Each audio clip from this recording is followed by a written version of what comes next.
Armenia Azerbaijan में 2 संघर्ष विराम समझौतों के बाद भी युद्ध खत्म नहीं हुआ है। विस्फोटक वॉर जोन में TV9 भारतवर्ष की टीम लगातार मौजूद है और वहां से रिपोर्टिंग कर रही है।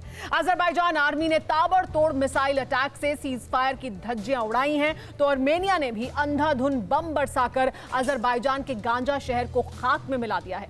दोनों सेनाओं के बारूदी रॉकेट लॉन्चर, फाइटर ड्रोन, जंगी जेट से आर पार की लड़ाई लड़ रहे हैं। 25 दिन से चल रहे इस युद्ध से नागोर्नो काराबाख का जर्रा जर्रा बारूदी बियाबान बन गया है। अभिषेक, आगे बताएं।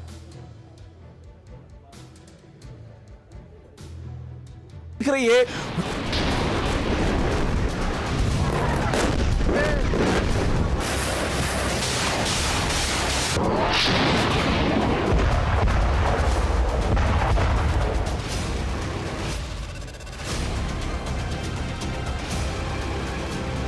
इन मिसाइलों की कोई बिसात नहीं, इन बमों के धमाकों की तबाही कुछ भी नहीं।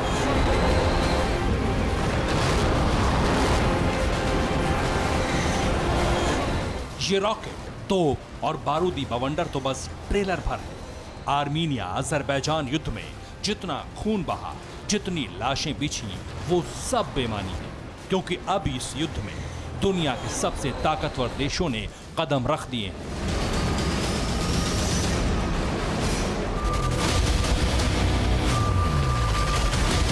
जिन्हें रत्ती भर शक है वो इस झंडे को देख लें।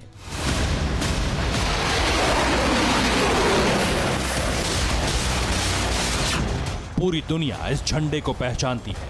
ये रूस का झंडा है। रूसी सेना ने काराबाख के मैदान में सबसे विध्वंसक हथियारों के साथ दस्तक दे दी है। पुतिन आर्मी की पावरफुल एंट्री से काराबाख युद्ध में बहुत बड़ा टर्न आ गया है।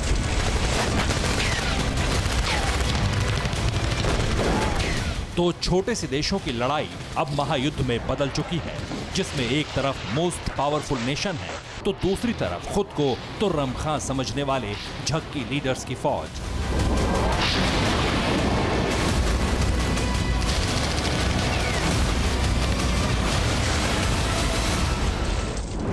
ये कौन कौन है, ये जानने से पहले देखिए पुतिन आर्मी की एंट्री के बाद कैसे तुर्की का सन की तानाशाह बौखलाया हुआ है।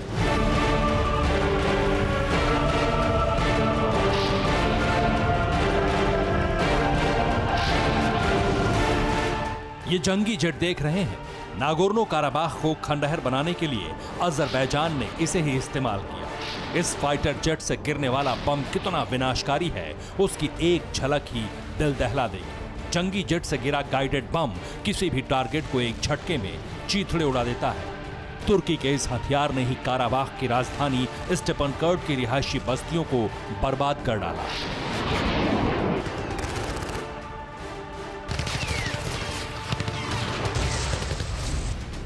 एर्दोवान की वायुसेना ने पुतिन आर्मी के काराबाख पहुंचने के बाद इस जंगी जेट से वॉर रिहर्सल करके मॉस्को को खुली चुनौती दे दी है।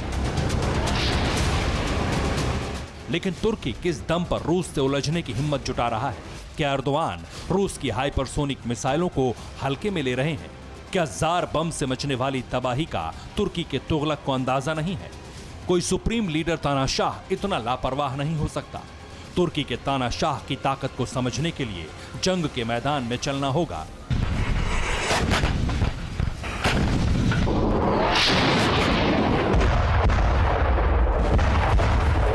जानना होगा कि अजरबैजानी सेना को महाविध्वंसक ताकत कहां से मिल रही है। ये क्लस्टर बम तुर्की ने अजरबैजान को दिए, जिनके धमाकों से आर्मीनियाई शहर तबाह हो गए। ये फाइटर ड्रोन अजरबैजान को इजराइल ने दिए, जिनके अचूक वार से आर्मेनिया के हथियार बर्बाद हो गए। अजरबैजान की ज्यादातर मिसाइलें भी रूसी हैं। जिन मल्टी बैरल रॉकेट लॉन्चर से अजरबैजान ने काराबाख को धुआं धुआं कर दिया, वो भी रूस ने ही दिए थे। मतलब ये कि रूस के हथियार से ही अजरबैजान तबाही मचा रहा है। तुर्की के पास भी रूस के महाविस्फोटक हथियार हैं, लेकिन रूस से खरीदे हथियार भर से तो तुर्की पुतिन से भिड़ने की भूल नहीं करेगा। तुर्की के तुगलक की असल ताकत है उसकी गोलबंदी। एर्दोवान ने काराबाख युद्ध को ईसाई बनाम इस्लाम का धर्मयुद्ध बना दिया है। तुर्की के खेमे में वो देश भी हैं जो अमेरिका और रूस को दुश्मन मानते हैं। नाम देखिए, काराबाख युद्ध में कौन किस खेमे में है ये भी जानिए।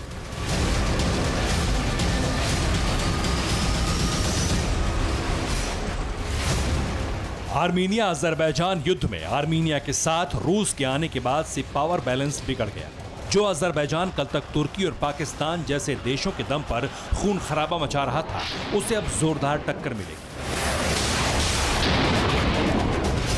टक्कर से भी बढ़कर तुर्की एंड कंपनी का खेल भी खत्म हो सकता है, क्योंकि पावरफुल पुतिन की टीम 11 सबसे सॉलिड है। रूस के राष्ट्रपति ने काराबाख युद्ध को खत्म करने की पूरी कोशिश की। पुतिन ने बार बार वार्निंग देकर अजरबैजान और तुर्की को संघर्ष विराम लागू करने के लिए कहा, लेकिन कई बार की अनदेखी से पुतिन का पारा गर्म हो गया। पुतिन से पहले ही आर्मीनिया के पाले में फ्रांस जैसा देश है। इमैनुअल मैक्रों तुर्की की वजह से आर्मीनिया का साथ दे रहे हैं। एर्दोआन से इमैनुअल का 36 का आंकड़ा है। ब्रिटिश पीएम बोरिस जॉनसन ने आर्मीनिया में सीरियाई आतंकियों के मचाए खून खराबे से खफा होकर अजरबैजान और तुर्की को अंजाम भुगतने की वार्निंग दे दी है। जर्मन चांसलर एंजेला मार्केल ने भी अपने आप को आर्मीनिया के साथ बताया।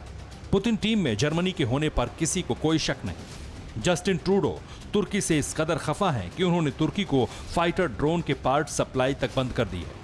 ऑस्ट्रेलिया के पीएम स्कॉट मॉरिसन ने धर्मयुद्ध को भड़काने के लिए तुर्की को फौरन बाज आने की धमकी तक दी है। इन सुपर लीडर्स के साथ ही इटली, स्पेन, जापान, पोलैंड जैसे विकसित देश भी पुतिन की टीम को मोस्ट पावरफुल बना रहे हैं। वैसे भी पुतिन आर्मी को अजरबैजान और तुर्की की संयुक्त सेना को अकेले युद्ध में हराने में भी मुश्किल नहीं आनी। रूस के 14,000 एटम बम फटने लगे तो इस धरती के नक्शे से तुर्की का वजूद ही मिट जाएगा। हालांकि इसकी नौबत नहीं आएगी। एर्दोआन ने मजबूत खेमेबंदी से न्यूक्लियर वॉर से बचने की तिकड़म भिड़ा रखी है। तुर्की के साथ कितने देश हैं ये भी देखिए। ज्यादातर देश एक मुस्लिम देश के संगठन से जुड़े हैं, जैसे कि Pakistan, Malaysia, Lebanon, Yemen, Jordan, Kuwait, Bahrain, Brunei, Iraq, Yemen.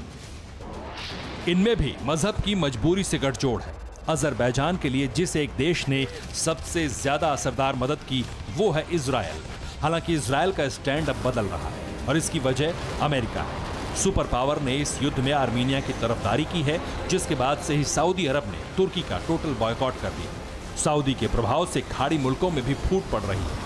इसलिए रक्षा जानकार मानते हैं कि एर्दोआन की टीम पेपर पर भी कमजोर है और जंग के मैदान में भी, लेकिन तुर्की का तानाशाह झुकने को तैयार है। अजरबैजान के कंधे पर बंदूक रखकर एर्दोआन काराबाख में लाशें बिछा रहे हैं, लेकिन आने वाले दिन बेहद खौफनाक है और वजह है पुतिन की टीम 11, जिसके ज्वाइंट ऑपरेशन शुरू होते ही काराबाख ही नहीं पूरा एशिया महाद्वीप दहल उठेगा।